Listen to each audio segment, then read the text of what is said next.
하나님의 말씀 마태복음 2장 1에서 12절까지의 말씀입니다. 마태복음 2장 1절로 12절입니다.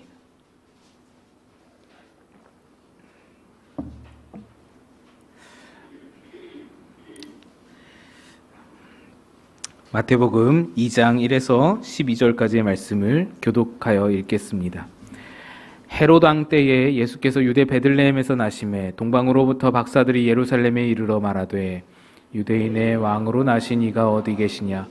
우리가 동방에서 그의 별을 보고 그에게 경배하러 왔노라 하니 헤롯 왕과 온 예루살렘이 듣고 소동한지라.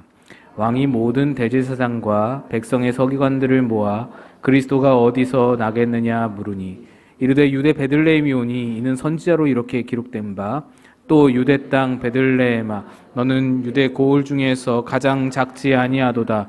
내게서 한 다스리는 자가 나와서 내 백성이 이스라엘의 목자가 되리라 하였음이니이다. 이에 헤롯이 가만히 박사들을 불러 별이 나타난 때를 자세히 묻고 베들레헴으로 보내며 이르되 가서 아기에 대하여 자세히 알아보고 찾거든 내게 고하여 나도 가서 그에게 경배하게 하라. 박사들이 왕의 말을 듣고 갈새 동방에서 보던 그 별이 문득 앞서 인도하여 가다가 아기 있는 곳 위에 머물러 서 있는지라. 그들이 별을 보고 매우 크게 기뻐하더라. 집에 들어가 아기와 그의 어머니 마리아가 함께 있는 것을 보고 엎드려 아기께 경배하고 보배압을 열어 황금과 유향과 모략을 예물로 드리니라. 그들은 꿈에 헤롯에게로 돌아가지 말라 지시하심을 받아 다른 길로 고국에 돌아가니라. 아멘. 할렐루야. 우리 주님의 크신 평강이 오늘도 전심으로 예배하시는 여러분과 함께 하시기를 바랍니다. 우리는 밤하늘을 잃어버린 시대를 살아가고 있습니다. 별을 볼 수 없는 시대가 된 것입니다. 24시간 거리를 밝히고 있는 각종 조명들과 휘황찬란한 불빛들로 인해서 어느 순간부터 밤하늘이 없어졌습니다. 그러나 우리에게도 밤하늘 반짝이는 별을 보면서 지금 이 땅을 살아가는 오늘이 아닌 내일 어느 시점을 그 미래를 소망하며 바라보던 시절이 있었습니다. 밤하늘의 별을 보면서 이 땅, 이 세상이 아닌 저 너머의 세계를 동경하며 바라보던 기대하던 마음도 있었습니다. 그러나 이제는 모두 옛날 이야기가 되어버렸습니다. 그렇게 밤하늘을 우리가 잃어버리면서 우리는 어쩌면 저 너머 세계에 대한 동경과 기대와 소망도 함께 잃어버린 채 그저 오늘 내 현실, 그저 내가 밟고 서 있는 이 땅만 바라보면서 허덕이며 살게 된 것은 아닌지 생각을 해봅니다. 세상은 언제나 우리에게 현실을 보여줍니다. 현실을 말해줍니다. 그래서 거기에는 내일을 보여주는 신비가 없습니다. 보이지 않는 저 너머의 세상을 보게 하는 그 신비로움은 이 세상 그 어느 것도 우리에게 주지를 못하는 것입니다. 하나님께서 아브라함을 부르실 때에 바로 이 신비를 사용하셨습니다. 자식을 얻지 못해서 낙심하고 있던 아브라함에게 하나님은 그를 장막 밖으로 불러내시어서 밤하늘의 별을 보여주셨어요. 그러면서 너의 자손을 이와 같이 하게 하겠다라고 말씀하셨습니다. 아브라함은 그렇게 밤하늘의 별을 보면서 하나님의 신비를 보았습니다. 저 너머 세계에 내게 약속하신 그 무언가를 바라보면서 그것을 희망으로 소망으로 삼게 되었습니다. 단순히 반짝이는 별을 말하는 것이 아닙니다. 그동안 전혀 꿈꾸지 못했던 내 삶의 현실적인 문제 때문에 팍팍한 그런 삶의 자리 때문에 보지 못했던, 보이지 않았던 하나님의 신비, 그 하나님의 미래, 하나님의 약속, 하나님이 우리에게 주시는 소망, 그것을 그의 가슴에 그 밤하늘 별을 보면서 담을 수 있었던 것입니다. 그렇게 하나님의 신비를 가슴에 품고 꿈꾸며 살게 해주신 것이 바로 아브라함이 품었던 믿음이었습니다. 그래서 하나님의 신비라는 것은 믿음으로 바라볼 수 있는 것입니다. 이렇게 밤하늘의 별과 하나님의 신비 사이에는 연결고리가 있습니다. 밤하늘의 별은 하나님의 신비를 말해주는 거예요. 이런 글이 있습니다. 밤하늘의 무수한 별이 거의 보이지 않는 이유는 대기를 가득 채운 공해와 미세먼지 때문이며 지면을 가득 채운 인간이 만든 불빛 때문입니다. 하늘의 뭇별 같은 약속의 말씀들이 보이지 않는 이유는 두려움과 염려라는 영적 미세먼지 때문이며 내 생각과 내 방법이라는 자기가 켠 불빛 때문입니다. 그렇습니다. 밤하늘의 별을 바라보면서 미세먼지와 인공빛들을 제거해야만 밤하늘의 별이 보이듯이 하나님의 신비를 바라보려면 우리의 염려를 걷어내고 내 생각, 내 상식을 꺼버려야만 하는 것입니다. 그리고 이렇게 두 가지 염려를 내려놓고 내 상식, 내 생각을 지우는 것을 향하여서 우리는 믿음이다라고 부르는 것이죠. 이제 성탄의 계절입니다. 이 성탄절이 여러분 어떤 날인가요? 성탄절은 우리가 이해할 수 없는 신비의 날입니다. 하나님께서 인간의 몸을 입고 이 땅에 오셨다라는 이 놀라운 신비가 성탄절의 의미인 것이죠. 성탄절에 오시는 방법도 신비로 가득합니다. 우리들의 상식으로는 이해할 수 없는 동정녀 탄생, 남자를 알지 못하는 처녀에게서 잉태되어 오신 이 신비의 사건이 성탄의 핵심인 것입니다. 그래서 하나님은 성탄이라는 이 신비의 사건을 세상에 알리기 위하여서 사람들에게 신비로운 별을 보이셨습니다. 그것이 성탄의 별인 거예요. 당시에 이 성탄의 별은요, 이 별이 밤하늘에 딱 떠올랐을 때 수많은 사람들이 이 별을 목격을 했습니다. 평소에는 전혀 보이지 않던 별이고 아주 비범하고 기이한 빛을 내는 밝은 별이 떠올랐으니 누구나도 바라보면서 이상하다 여겼을 것입니다. 그런데 그 수많은 사람들 중에서 이 별의 의미를 깨우치고자, 이 별의 의미가 무엇인지를 바라보고자 따라간 자들은 딱 한 무리밖에 없었습니다. 바로 동방박사들입니다. 세상 모든 사람들은 이 기이한 빛을 보고 그저 신기해하기만 했습니다. 그런데 동방박사들은 이 빛이 주는 신비로움을 발견하고 그 신비를 따라 나선 것입니다. 그리고 그렇게 그 신비를 따라 나섰다가 세상에 오신 예수 그리스도, 하나님이 우리에게 주신 가장 값진 선물을 만나는 영광을 누릴 수 있게 된 것입니다. 여러분, 오늘도 우리들에게는 예수가 필요합니다. 하나님이 우리에게 가장 값지게 주신 선물, 그 예수를 만나야만 합니다. 그런데 그분을 만나기 위해서는, 그 선물을 우리가 받기 위해서는 우리에게도 필요한 것이 있습니다. 오늘 동방박사들의 발걸음을 보면 신비를 따라갔잖아요. 우리도 그 믿음이 있어야 되는 거예요. 오늘 동방박사들의 발걸음을 통해서 그들이 어떻게 예수를 만날 수 있었는지, 우리에게 무엇이 필요한지 함께 좀 알아보고자 합니다. 오늘 본문의 동방이라는 말은 페르시아 지역을 의미합니다. 페르시아는 익숙한 지역이죠. 바로 구약시대에 유대인들을 바벨론 포로에서 해방시켜준 나라, 성경에서 바사라고 표현된 나라가 바로 페르시아입니다. 그런데 포로가 해방되었다고 해서 유대인들의 후손들이 100% 다 돌아온 건 아니었습니다. 우리가 느헤미야서에서 보았듯이 느헤미야도 페르시아에 남아 있었었고요. 에스더서에서 볼 수 있는데 에스더나 모르드게 또 그 밖에 많은 유대인들이 페르시아에 정착한 채 살아가고 있었습니다. 그들은 자신들의 민족 정체성을 지키기 위해서 회당을 만들고요, 매일 기도했고요, 매주 말씀을 들으면서 신앙을 이어갔습니다. 그러면서 자연스럽게 이 유대인들이 오랫동안 기다리던 그 메시아에 대한 이야기, 그 소문이 이 페르시아 지역 전체에 곳곳에 다 퍼지게 되었습니다. 그런데 동방박사라 함은 바로 이 페르시아 지역의 박사들이라는 말입니다. 이 박사라는 말은 원어적으로 페르시아의 점성가 혹은 사제 계급을 말하는데요. 고대 사회에서 사제들이란 아주 중요한 위치를 가지고 있었습니다. 그들의 핵심적인 역할이 뭐냐면 바로 제국의 앞날을 예측하는 거예요. 앞날을 점치는 겁니다. 또 점성가라고 했죠. 그러니까 이들은 하늘의 별을 바라보면서 페르시아 제국의 민족의 나라의 앞날을 점치는, 내다보는 그런 동방박사들이었던 것입니다. 하늘의 별을 바라보면서 땅의 길을 보는 그런 자들이었습니다. 그런데 어느 날 지금까지는 전혀 보지 못했던 새로운 별이 하늘에 나타나게 된 거예요. 그때 그 동방박사들은 이 별이 바로 유대인들이 구약선서에 예언되었다라고 말하는 그 메시아 별이다라고 확신을 갖게 되고 그 별을 따라서 멀고 먼 길을 여행하게 된 것입니다. 그들은 이 땅을 밟고 이 땅을 디디면서 살면서도 하늘을 바라보았던 자들이고, 그래서 그들은 메시아 별을 만날 수 있었고 그 성탄의 별을 발견할 수 있었던 것입니다. 그런데 이 동방 박사들이 아주 크나큰 실수를 하나 저지르게 됩니다. 그 실수가 무엇이냐면 1절입니다.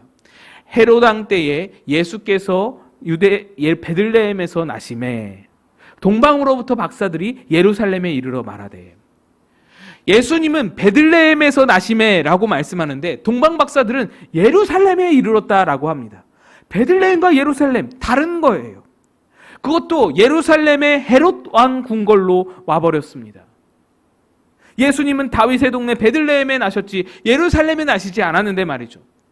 어쩌다가 박사들은 베들레헴이 아닌 예루살렘에 오게 된 것일까요? 그들은 분명 인도하는 별을 따라서 왔는데 별이 실수라도 한 것일까요? 메시아의 별이 내비게이션이 고장이라도 난 것일까요? 우선 예루살렘과 베들레헴이 지리적으로 크게 떨어지지 않은 위치라는 것을 아셔야 합니다.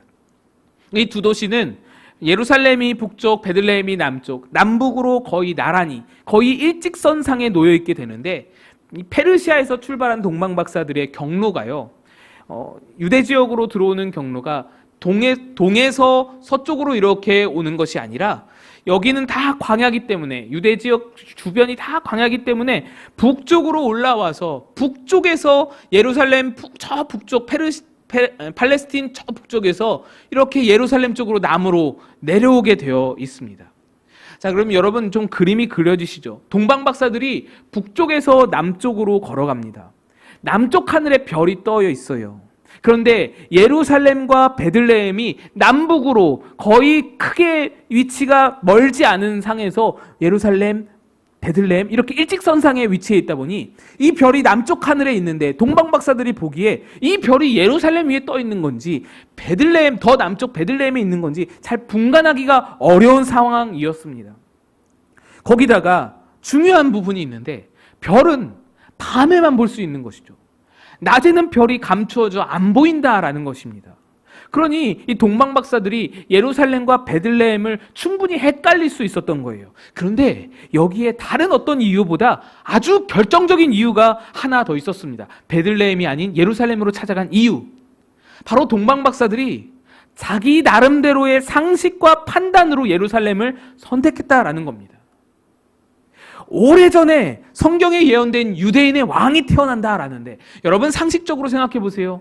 왕이 났는데 당연히 수도로 가야죠. 왕궁으로 가야죠.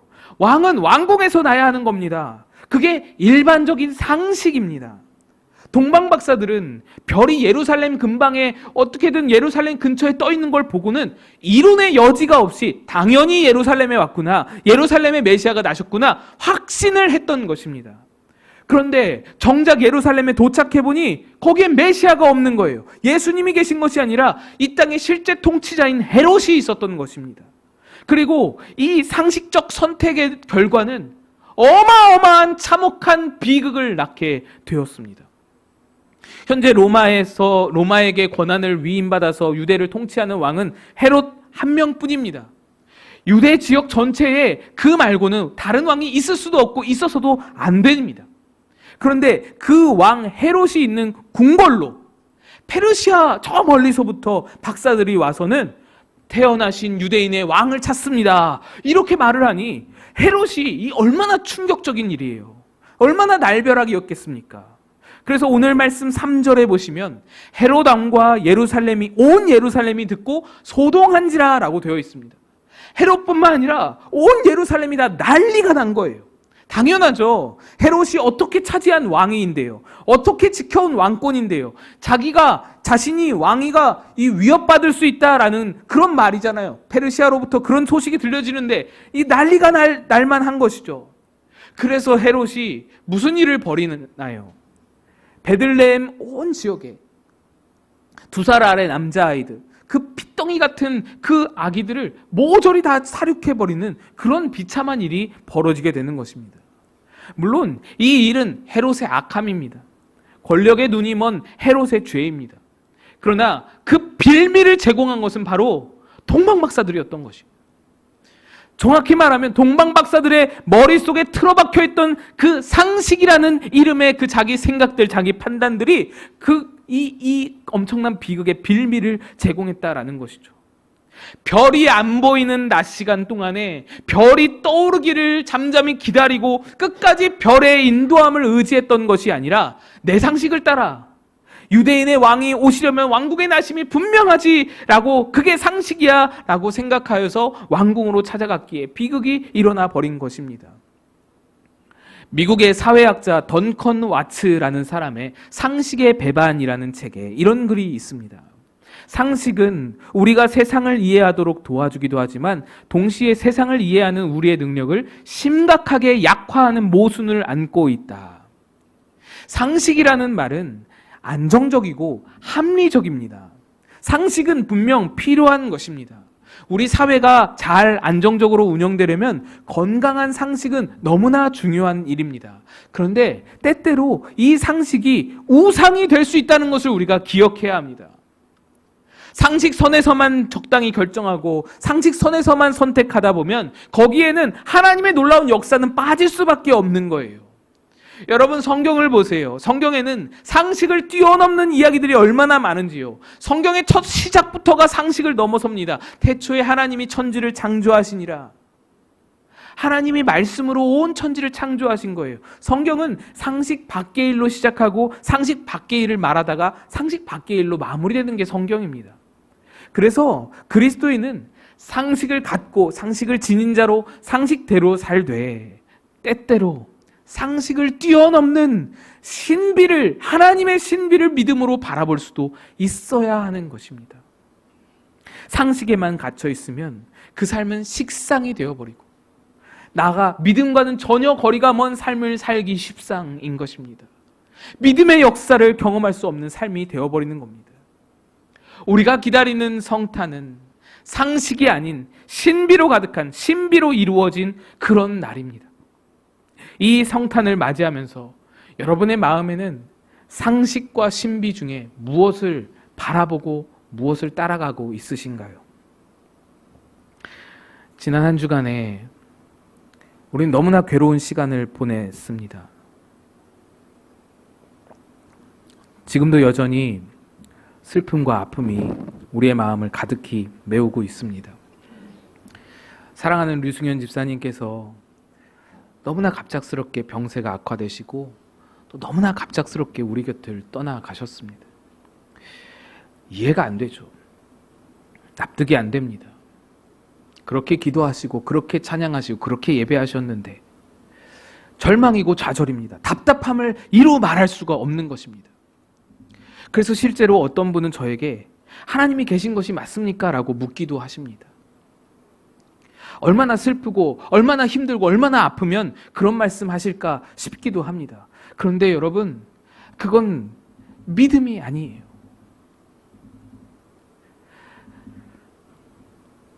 여러분, 류 집사님의 남편 박 집사님을 한번 보세요. 사실 지금 이 순간에 누구보다 가장 힘들고 누구보다 가장 슬프고 가장 아플 그 박종인 집사님, 그 박종인 집사님이요, 믿음으로 서 계세요. 천국에서 다시 만나자면서 믿음으로 버티고 계시고, 여러분, 우리 중에 어느 누구가 그 박 집사님보다 류 집사님을 더 사랑한다고 말할 수 있겠습니까?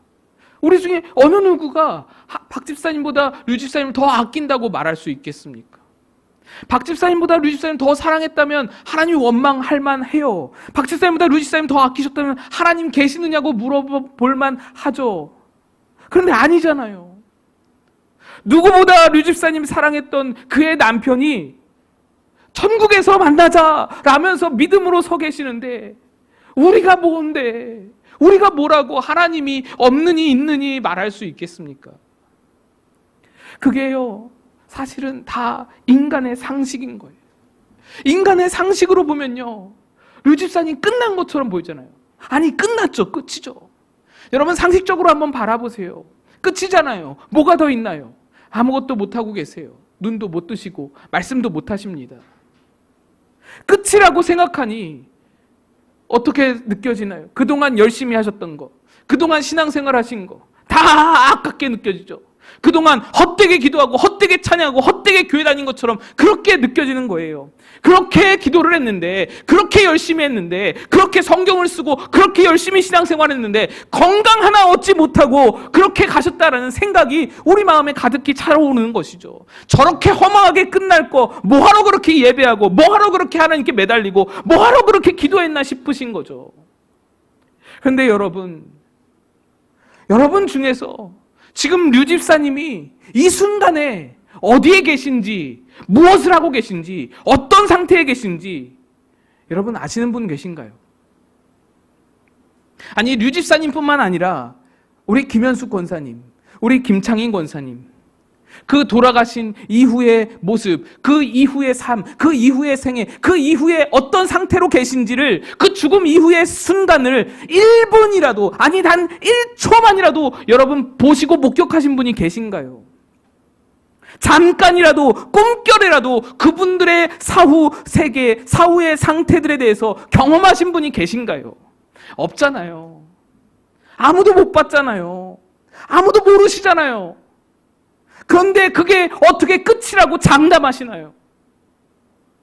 여러분, 그 이후에 어떤 일이 있을지 아무것도 모르시면서 무슨 근거로 죽으면 끝이라고 그렇게 확신하게 말씀을 하시나요? 하나님이 계시느니 안 계시느니 어떻게 그런 말씀을 하실 수 있나요? 그 이후에 뭐가 있는지 어떻게 알고요? 이게 다 인간의 상식선에서 나오는 그런 마음 아니겠습니까? 인간의 상식으로 보니까 끝처럼 느껴지는 거예요. 상식으로만 보면요, 우리 류 집사님뿐만 아니라 이미 신약 성경만 보아도요, 하나님은 안 계세요. 여러분, 신약 성경을 한번 보세요. 바울의 삶을 보시면요, 그는 예수님 믿기 전에 아주 부유하고 아주 잘 나가던 자였습니다. 사회 엘리트 계층이었습니다. 복 많이 받고 성공하고 인정받고 칭찬받는 자였습니다. 예수 믿기 전에요. 예수 믿기 전에. 예수 믿고 나서도요, 대충 믿은 게 아니에요. 얼마나 열심히 있게 믿었는지 이 세상 어느 누구보다 하나님께 헌신하고 충성된 자였어요. 그런데 예수 믿고 난 이후에 예수 믿기 전에 누렸던 모든 복을 다 까먹는데요. 예수 믿은 날 이후부터 날이 가면 갈수록 헐벗고 굶주리고 고생하고 또 고생했어요. 여기서 매를 맞았는데 저기 갔더니 돌을 던지고 감옥에 가둬버려요.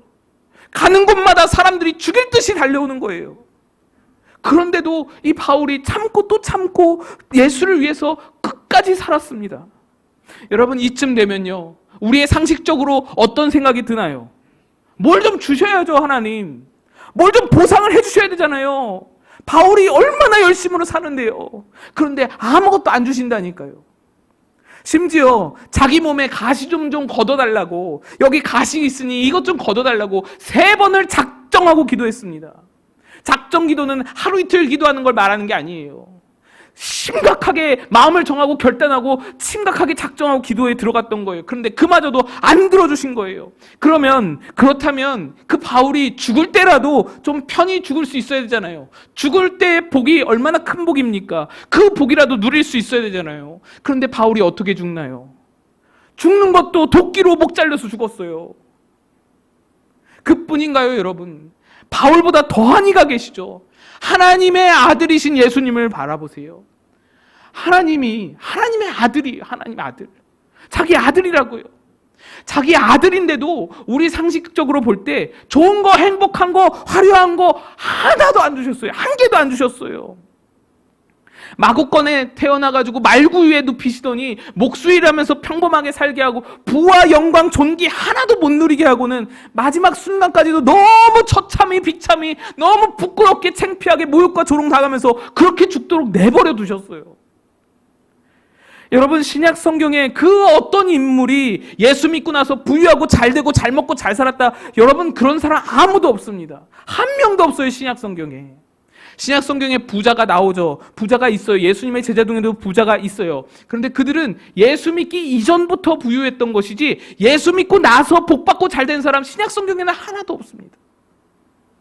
인간의 상식으로는요, 도저히 이해가 안 되는 것이 여러분들이 들고 있는 신약 성경인 거예요. 이게 이럴 수가 있나 싶은 것이 신약 성경이라고요. 그러면 여러분, 도대체 이 신약 성경이 우리에게 주는 것이 무엇입니까? 우리에게 주는 메시지가 무엇인가요? 하나님이 신약 성경의 모든 인물들에게 허락하신 진짜 복은 이 땅의 복이 아니라는 거예요. 그들이 바라본 복은 이 땅의 복이 아니라는 거예요. 우리의 상식으로는 절대로 볼 수가 없는 그 어떠한 것을 그들에게 주었고 그들은 그걸 보고 따라갔다라는 겁니다. 여러분, 우리는 반드시 이것을 기억해야 합니다. 하나님의 진짜 백의 은혜는요, 우리의 상식의 영역이 아니라 신비의 영역에 있는 겁니다. 우리가 지금 누리고 사는 현세의 삶에서 우리의 상식적으로 볼 때 은혜라고 느끼는 것들이 있잖아요. 병 고치고 돈 잘 벌고 건강하고 행복하고 합격하고 취업하고 승진하고 결혼하고 내 상식선에서 은혜라고 느껴지는 모든 것들은요, 사실은 모두 다 덤이에요. 그건 하나님이 주시고자 하는 메인 이벤트가 아니에요. 진짜 복, 진짜 은혜는 따로 있는 거예요. 자동차를 사면은 서비스로 뭐 더 주시듯이 그것들은 다 서비스 덤인 거예요. 진짜 복에 덧붙여주는 부스러기 은혜, 덤으로 주는 은혜가 우리의 상식선에서 볼 때 은혜라고 느끼는 것들이라는 것입니다. 진짜 백의 은혜는 신비의 영역에 있는 거예요. 우리의 눈에 보이지를 않는, 우리의 육안으로는 이 땅에서는 결코 볼 수 없는 그 신비의 영역에 감추어 두신 것이 하나님의 진짜 선물, 진짜 은혜라는 것입니다. 그래서 믿음이라는 것은요, 그렇게 신비의 영역에 감추어 두신 그 도저히 보이지 않는 그것을 마치 보는 듯이 그렇게 바라보고 살아가는 것이, 그게 바로 믿음인 거예요. 이 신비의 영역에 두어진 것이 그게 보이질 않으면 믿음이 출발할 수가 없는 겁니다. 믿음이 시작했다고 볼 수가 없는 거예요. 그 신비를 소망하고 꿈꾸고 기대하며 살아가는 것이 바로 믿음의 삶, 신앙인의 삶인 것입니다. 그래서 히브리서는 이렇게 말씀하잖아요. 믿음은 바라는 것들의 실상이요 보이지 않는 것들의 증거니. 이 말씀이 바로 그 말씀하는 거예요. 안 보이는 것을 보는 듯이 바라보는 삶, 그게 믿음이다. 그래서 우리는 주의해야 합니다. 상식만 따라가면 잘못된 길로 갈 수밖에 없어요. 우리의 상식적으로만 생각하면 잘못된 길에 들어설 수밖에 없습니다. 하나님이 우리에게 주시고자 하는 진짜 은혜를 놓쳐버릴 수도 있다라는 거예요. 동방박사들이 그랬습니다. 그들은 별이 보이지 않는 순간에 자기들의 상식을 따라갔어요. 그래서 만난 자가 누구입니까? 헤롯을 만난 거예요. 상식을 따라갔더니 헤롯을 만났어요. 세상을 구할 예수 메시아를 만나러 왔는데 거의 다 가까이 와서는 이제 다 왔다고 잠깐 동안 자기 상식을 따라갔더니 폭군 헤롯을 만난 겁니다. 별이 보이지 않으면 멈추어 서서 별을 기다렸어야 하는 겁니다. 그래서 하나님의 신비를 끝까지 믿음으로 따라가면 진짜 복, 진짜 은혜, 진짜 백이 하나님이 예비하신 예수를, 신비의 영역에 있는 그 예수를 만날 수 있는 것인데, 자기들의 머리로 계산하고 자기들의 상식으로 그렇게 따라가다 보니 헤롯을 만나는 거예요. 하나님의 신비가요, 우리의 삶 가운데 안 보일 때가 분명히 있습니다. 이해가 안 되고 답답하고 절망스러울 때가 있습니다. 다른 빛들 때문에 그 신비의 별이 보이지 않을 때가 있습니다. 그런데 바로 그때 우리에게 필요한 것이 믿음인 거예요. 우리는 믿음으로 신비의 별을 끝까지 바라볼 수 있어야 되는 거예요. 그때 절망하고 낙심하고 도저히 이거는 있을 수 없는 일이다 라고 원망하고 그러면 우리는 상식의 영역에 갇혀서 도저히 이걸 벗어날 수가 없는 거예요. 끝까지 상식에 머물다가 헤롯을 만날 수밖에 없는 것입니다. 이렇게 동방박사들이 잘못된 길로 와서 헤롯을 만나게 되었는데, 바로 이때 그들 동방박사들을 깨우쳐주고 그들을 상식을 넘어서서 신비를 바라보도록 다시금 도와주는 것이 바로 말씀이었습니다. 오늘 보면 5절 6절 보시면 이 동방박사들이 묻습니다. 유대인의 왕이 어디서 났습니까? 그랬더니 헤롯 왕이 모든 서기관들을 불러서 말씀을, 구약 예언을 찾아보라 그래요. 그랬더니 이렇게 말합니다. 5절, 이르되 유대 베들레헴이오니 이는 선지자로 이렇게 기록된 바, 또 유대 땅 베들레헴아 너는 유대 고을 중에서 가장 작지 아니하도다. 내게서 한 다스리는 자가 나와서 내 백성 이스라엘의 목자가 되리라 하였음이니이다. 동방박사들이 상식에 빠져서 길을 잘못 들어서 헤롯을 만났을 때 그들에게 여기가 아니라 베들레헴이에요 라고 가르쳐 준 것은 바로 선지자에 기록된 글, 하나님의 말씀이었습니다. 그 말씀을 보고 헤롯 궁궐 밖으로 나와요. 동방박사들이 딱 나왔습니다. 나왔더니 그때 다시 무엇을 만나는 거예요? 9절입니다. 박사들이 왕의 말을 듣고 갈새 동방에서 보던 그 별이 문득 앞서 인도하여 가다가 악이 있는 곳 위에 머물러 서 있는지라. 동방박사들이 다시금 메시아의 별, 하나님의 신비를 보게 되어서 자기들의 상식으로 인해 잘못되었던 그 길을 다시 바로잡는 거예요. 그렇게 그들은 하나님의 신비의 영역에 감춰두셨던 하나님의 진짜 은혜, 진짜 복, 진짜 선물인 아기 예수님을 만날 수 있었던 겁니다. 그래서 그들은 자기들이 준비했던 황금과 모략과 유향, 그 값진 예물을 드리며 경배할 수 있었습니다. 바로 이 모습이 우리가 마지막 날에 예수님 앞에서 경배하는 그 모습이 되어야 하지 않을까요? 그런데 여러분, 여기에서 동방박사들에게 놀라운 변화가 일어나게 됩니다. 12절입니다. 그들은 꿈에 헤롯에게로 돌아가지 말라 지시하심을 받아 다른 길로 고국에 돌아가니라. 그들은 꿈에 지시하심을 받고 다른 길로 고국으로 돌아갔다 했습니다. 그들의 고국은 페르시아예요. 거기를 가려면 이 베들레헴에서 예루살렘 북쪽으로 가서 예루살렘을 거쳐 북쪽 길로 가는 수밖에는 없어요. 이 길 말고는 다른 길이 없습니다. 다른 길은 다 광야예요. 이 길로 가도 페르시아까지 2-3달은 좋게 걸리는 거리입니다. 여기 광야길로 가면 더 고생할 수밖에 없는 길이에요. 그 길을, 광야길을 2-3달 걷는다고 생각해 보세요. 하루 이틀도 너무나 힘든 길인데 페르시아까지 2-3달을 광야길로 간다. 그건 말도 안 되는 일이에요. 그런데 그들이 그 다른 길로, 그 광야길로 간다라는 거예요. 하나님의 신비를 따라 신비의 영역에 하나님이 감춰두신 진짜 백의 은혜, 진짜 복, 그것을 발견한 자는요, 그걸 경험한 자는요, 그 후로 삶이 바뀌는 거예요. 다 바뀌는 거예요. 예전에 좋던 것이 이제 좋지 않아요.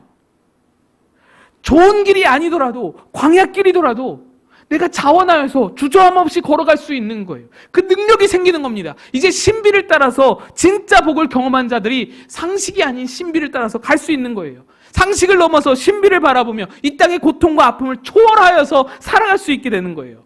여러분, 그렇기 때문에 바울이 그런 삶을 살아간 거예요.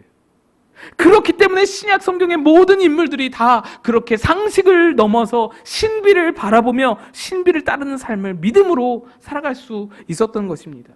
하나님이 주신 진짜 은혜를 보았기 때문에, 그 은혜를 보았기 때문에, 경험했기 때문에 그들의 삶은 더 이상 상식에 매여 있을 수가 없는 거예요. 현실에 매여 있을 수가 없는 거예요. 그 진짜 은혜가 이들의 삶을 완전히 변화시킬 정도로 놀라운 능력을 가졌다라는 겁니다.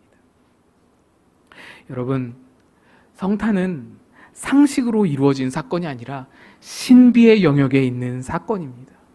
이번 성탄절은 절망 중에 있는 우리들, 낙심하고 있는 우리들이 눈을 들어 성탄의 별, 곧 하나님의 신비를 바라볼 수 있는 그런 성탄절이 되었으면 좋겠습니다. 동방박사들의 그 경험처럼 말씀에 의지해서 상식의 길을 벗어나서 신비의 길을 따라갈 수 있는 그런 우리가 되었으면 좋겠습니다. 그곳에서 하나님이 진짜로 예비해 두신 진짜 은혜, 여기서는 맛볼 수 없는 그 진짜 복을 우리가 다 맛보게 되기를 간절히 축원합니다. 기도하겠습니다.